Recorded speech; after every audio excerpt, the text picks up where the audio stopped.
Hello friends, welcome back to Ramesh ரecipe kitchen. நாம் இன்றைக்கி இந்த வீடியோவில் ரொம்பவே சூப்பரான ரொம்பவே குயிக்கான ஒரு சூப்பரான ஸ்வீட் தான் செய்ய போகிறோம். ஸ்வீட் ரசமலாய் செய்ய போகிறோம். இந்த ரசமலாய் செய்கிறதுக்கு உங்களுக்கு 10 நிமிஷம் மட்டுமே தேவைப்படும். ரொம்பவே சீக்கிரமாக செஞ்சிடலாம். இதை நீங்கள் ஃப்ரிட்ஜில் வச்சு சாப்பிட்டிங்கன்னா ரொம்பவே சூப்பராக இருக்கும். இந்த ரசமலாய் செய்கிறதுக்கு நான் ஒரு 3 ஸ்லைஸ் ஆஃப் ப்ரெட் எடுத்திருக்கேன். ஒயிட் ப்ரெட் எடுத்துக்கோங்க. 2 கப் அளவுக்கு பால் எடுத்துக்கோங்க. அப்புறம் 2 கப் பால்னால் 1 கப் இல்லைன்னா 3/4 கப் அளவுக்கு சர்க்கரை எடுத்துக்கலாம். அப்புறம் பொடிச்ச முந்திரி பருப்பு எடுத்துக்கோங்க. அப்புறம் பொடிச்ச பாதாம் பருப்பு, பிஸ்தா பருப்பு இருந்தால் நீங்கள் சேர்த்துக்கலாம். நான் 1 டீஸ்பூன் அளவுக்கு ஏலக்காய் தூள் எடுத்திருக்கேன். உங்கள்கிட்ட குங்குமப்பூ இருந்தால் அதையும் நீங்கள் யூஸ் பண்ணிக்கோங்க. என்கிட்ட இல்லை, அதுதான் கலர் கொடுக்கும். இப்போ நம்ம பாலை அடுப்பில் வச்சிடலாம். இப்போ இந்த 2 கப் பால் 1 கப் பாலாக வரணும். ஸோ ஃபஸ்ட்டு ஸ்டார்டிங்கில் நீங்கள் ஹையர் ஃப்ளேமில் வச்சு நல்லா பாலை கொதிக்க வச்சுருங்க. ஒரு தடவை கொதி வந்த பிறகு நீங்கள் அடுப்பை சிம்மரில் வச்சுக்கோங்க. ஸோ அப்பப்போ நீங்கள் கலந்து விட்டுக்கிட்டே இருக்கணும், ஆடை கட்டாமல். ஸோ இப்போ பார்த்தீங்கன்னா பால் அரை கப் பாலாக குறைஞ்சிருச்சு. இப்போ நான் ஒரு பிஞ்ச் அளவுக்கு ஏலக்காய் தூளும் பொடிச்ச முந்திரி பருப்பு, பொடிச்ச பாதாம் பருப்பு சேர்த்துக்கிறேன். ஸோ நீங்கள் குங்குமப்பூ இருந்தால் இந்த ஸ்டேஜில் சேர்த்துக்கோங்க. என்கிட்ட இல்லை, அதனால் கலர் வர்றதுக்காக ஒரு சின்ன பிஞ்ச் அளவுக்கு மஞ்சள் தூள் சேர்த்துருக்கேன். அதனால தான் அந்த கலர் வந்தது, இல்லைன்னா ஒயிட்டாகவே இருக்கும்.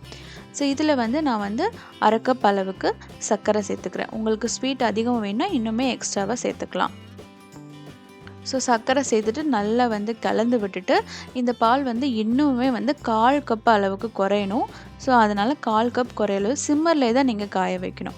இப்போ பார்த்தீங்கன்னா நமக்கு பால் நல்லா குறைஞ்சிருச்சு, நல்லா கொதிச்சு குறைஞ்சிருச்சு. இந்த ஸ்டேஜில் நீங்கள் ஸ்விட்ச் ஆஃப் பண்ணிக்கலாம். ரப்ரி இது ரப்ரின்னு சொல்லுவாங்க. இந்த ரப்ரி ஆறணும். நல்லா அந்த ரூம் டெம்பரேச்சர் சொல்லுவாங்கள்ல, அந்த அளவுக்கு வந்துடணும். இப்போ நம்ம பிரெட் ஸ்லைசஸை ரவுண்டாக கட் பண்ணிக்கலாம். இதுக்கு ஒரு டம்ளர் இல்லைன்னா ஒரு கிளாஸ் யூஸ் பண்ணிக்கோங்க. அதை யூஸ் பண்ணி நீங்கள் கட் பண்ணிக்கோங்க. இந்த மாதிரி ஷேப்பில் வந்துடும். ஸோ இதே மாதிரி எல்லா ப்ரெட்டையும் கட் பண்ணி வச்சுக்கலாம்.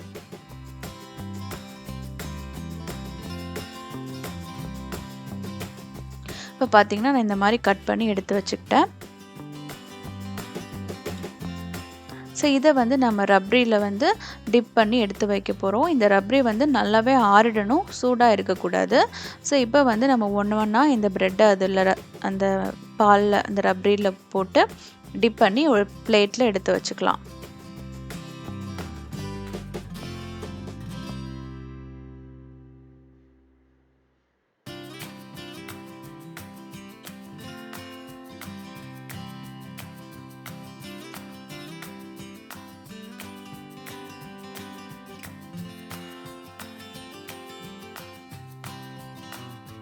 ஸோ இந்த மாதிரி நல்லா ப்ரெட்டை டிப் பண்ணிவிட்டு கடைசியாக இருக்கிற அந்த ரப்ரியும் நம்ம அந்த ப்ரெட்டு மேலே ஊற்றிடுங்க.